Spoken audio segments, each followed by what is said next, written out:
दर्द का एहसास महफूज नहीं होता, दर्द का एहसास महफूज नहीं होता, कोई यूं ही दर्द में गमगीन नहीं होता।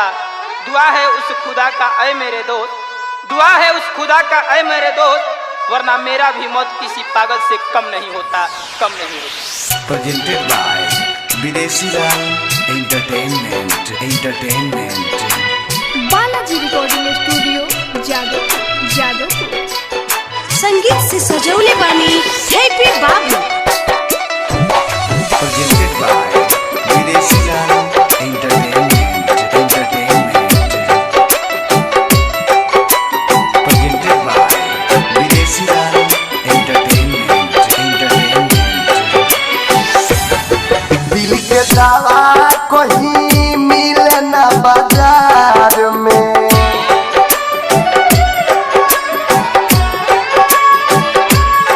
दिल के दावा कहीं मिले ना बाजार में।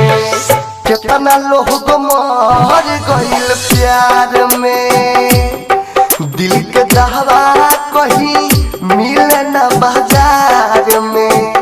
कितना लोग मर गइल प्यार में, दिल रहे नहीं अपने अख्तियार में, दिल रहे नहीं अपने अख्तियार में।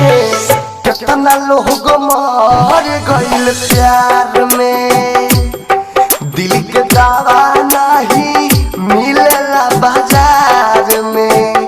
कितना लोग मर गइल प्यार में। Presented by Videshi Lal entertainment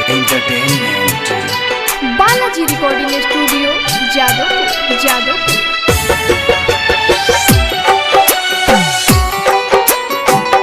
Presented by Videshi Lal entertainment happy बाबू गोपालगंज।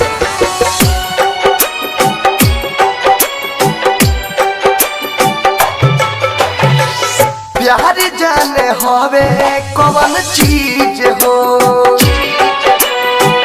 हर गाँव बाहरे कर मरीज हो। प्यार जाने होवे कौन चीज हो, हर गाँव बाहरे कर मरीज हो। जिंदगी कोट जाला भाई हो अनार में। कितना लोग मर गइल प्यार में, दिल के दावा नहीं मिलेला बाजार में। कितना लोग मर गइल प्यार में। Presented by Videshi Lal entertainment Balaji recording studio Jadavpur. Presented by Videshi Lal entertainment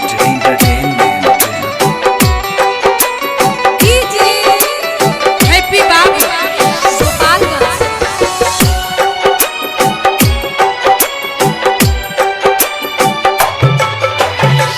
होके खेलवार जब दिल से, बहुत चला लो बड़ी मुश्किल से। होके खेलवार जब दिल से, बहुत चला लो बड़ी मुश्किल से। विदेशी याद हो जिंदगी चल जाई बेकार में। कितना लोग मर गइल प्यार में, दिल के दावा कहीं मिले ना बाजार में। कितना लोग